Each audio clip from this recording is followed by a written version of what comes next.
If, God forbid, you ever find a loved one on life support, you'll assume it's your right to tell the doctor if or when to turn off the machines.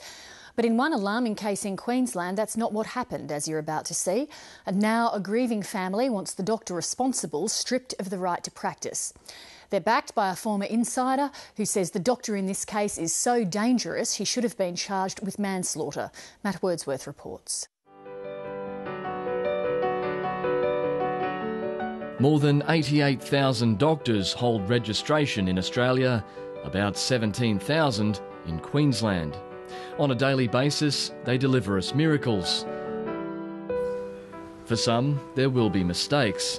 But in the case of one woman, 83 years old and in the final days of her life, the allegation is far more disturbing. She was still very able to understand what was being said to her. She was fully able. She knew what was ahead of her, but she certainly wasn't prepared for what happened. The family cannot be named for legal reasons, but the woman's children want to speak out about the events that led up to her death. There's Mum and Betty on her wedding day. Yeah. The opera-loving grandmother was in intensive care and on a ventilator due to a lung condition. Her children had no idea how quickly things had deteriorated until the doctor delivered a brutally frank assessment. The doctor just stood matter-of-factly at the end of the bed. Yeah, there was no empathy. Said to her, these are your options. We can either turn your respirator off, in which case you'll die straight away. We can turn it back to room pressure, in which case you'll go into a coma and then you'll die. Or we can leave you as you are, but your organs are breaking down and you've probably got about 3 or 4 days. And I'll leave you with your family. And he turned and walked away, and we're there at the side of the bed. Mum's eyes were just telling the story. She was in absolute horror.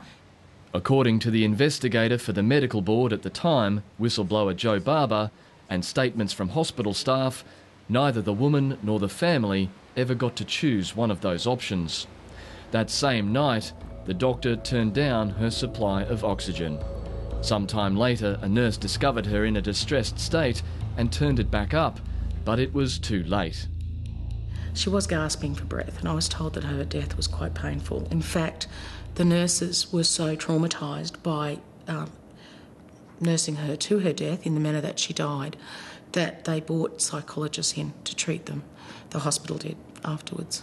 What was taken from us and what was taken from Mum were the last days of her life with her family.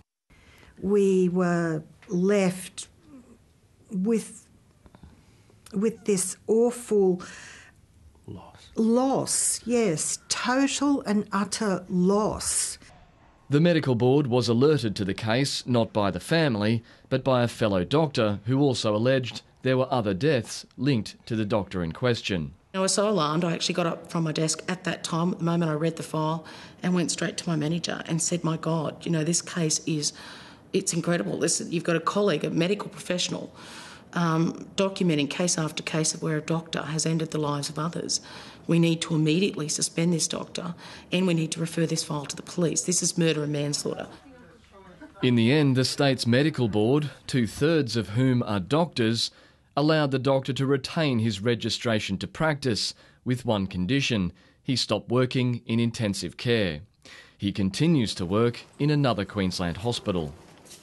They have reports, facts, statements, and yet there doesn't seem to be enough proof to warrant a charge. And he's still practising. And he's still practising. It is Caesar, judging Caesar. It's completely and utterly dysfunctional. And if you were to look in the last 10 years, those that have actually been struck off or completely gotten rid of as a result of their incompetence would be, you could count them on one hand, maybe 5 or 6. What do you think would work, or how do you think they should change it? I think what they need to do is have a panel of people that make those decisions that are legally minded with the assistance of medical administrators. The allegations have been referred to Queensland's Crime and Misconduct Commission. It's appointed a former Supreme Court judge to examine what it calls a series of allegations, and he's already done what Joe Barber originally recommended, referred material to the homicide squad. They weren't sure that there was any case to answer. There's apparently a lot of paperwork to go through, and there's a lot of investigation still to go, but I didn't get the feeling that they really thought there was much to answer. Watching closely is former MP Rob Messenger. He was instrumental in revealing the deeds of Dr. Jayant Patel, who was jailed for 7 years for the manslaughter of 3 patients and the grievous bodily harm of another at Bundaberg Base Hospital. It needs to go to a commission of inquiry right now. It needs to go from an assessment stage to a full-blown investigation stage. But that investigation won't be effective unless witnesses are given protection. And it's only a commission of inquiry that will be able to give potential witnesses the protection and confidence for them to come forward and tell the truth, tell their story. The medical board declined 730's request for interview, but released a statement saying its role is to protect the public, but must also be fair, lawful and provide natural justice to practitioners. The next move would appear to be the Crime and Misconduct Commission's, which says the judge's assessment is close to being finalised.